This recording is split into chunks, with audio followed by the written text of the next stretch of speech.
Hello everyone, সবাই কেমন আছো? আশা করি সবাই খুব ভালো আছো, সুস্থ আছো। তো আজকে হঠাৎ করে চলে গেছিলাম লেন্সকার্টে চশমা কিনতে, কারণ অনেক দিন ধরেই আমার চশমাটা চেঞ্জ করা হয় না আর খুব মাথা যন্ত্রণারও প্রবলেম হয়েছে। তো তাই জন্যে ভাবলাম যে চশমাটা কিনে নিই। আর ভাবনাটা আমার ছিল না, ভাবনাটা অবশ্যই আমার কর্তামশাইয়ের ছিল, কারণ সে আমাকে হঠাৎ করে বলছে তুমি রেডি হয়ে নাও, তোমাকে নিয়ে বেরোবো। তো তাই জন্য রেডি হয়ে নিয়েছিলাম, গিয়ে ওখান থেকে চশমা নিলাম, দুটো পছন্দ হয়েছিল।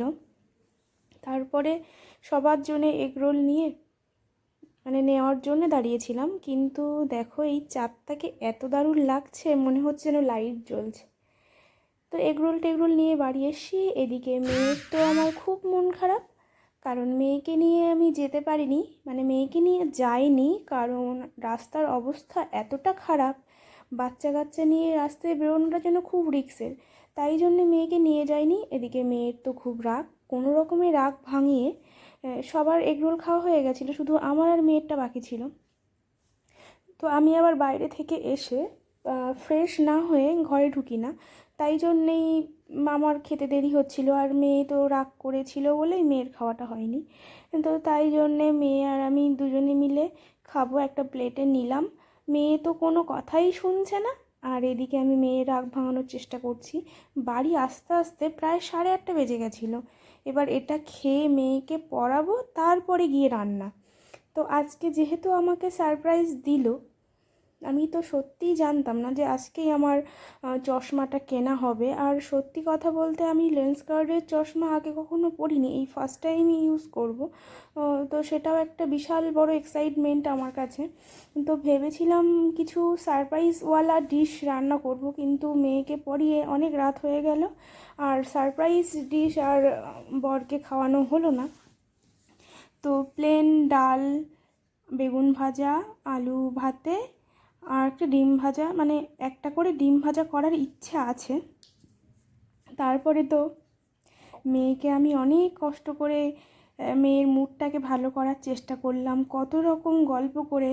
আর একটা খুব ভালো জিনিস, বাচ্চাদেরকে না খুব সহজেই বশ করা যায়।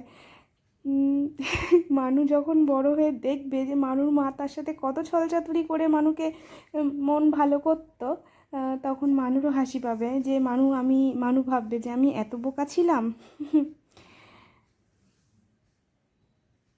তো মা আর মেয়েতে দেখো কত গল্প করছি।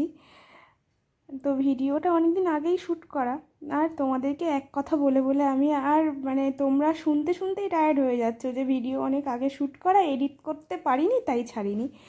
তো সেই একই কথাই আবার বললাম। তো নাও, অনেক গল্প হয়ে গেল, এবার রান্নাঘরে যাব রান্না বান্না করতে। আর আমার যে আই ওয়্যারটা কেনা হয়েছে, ওটা আজ থেকে প্রায় 3 দিন পরে গিয়ে ডেলিভারি পাবো। তো ওই জন্যেই পেমেন্ট করে চলে এসেছিলাম। আর চোখের পাওয়ারটাও চেক করা হলো, খুব ভালোও হলো। আমি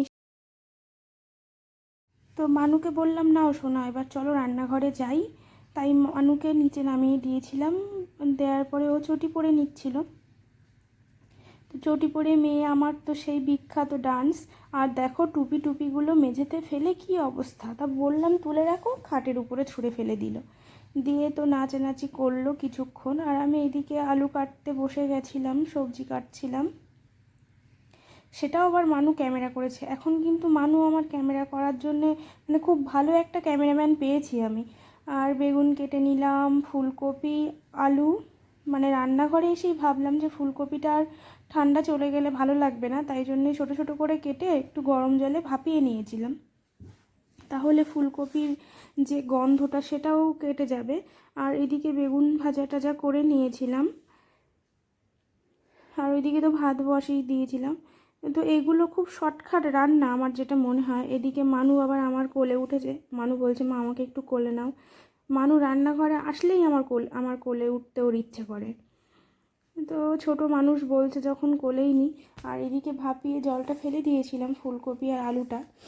আর একটা জিনিস আমি শুনেছিলাম যে আলুটা যদি ভাপিয়ে নেওয়া হয়, তাহলে আলুর মধ্যে যে এক্সট্রা ফ্যাট, তারপরে যে সুগার থাকে, সেটা নাকি বেরিয়ে যায়। তো যাই হোক, আর মানু দুর্গা পুজোর সময় যে খেলনা কিনেছে সেটাকে তোমাদেরকে দেখিয়ে বলছে, এই দেখো এটা আমার দুর্গা পুজোর সময় কেনা খেলনা।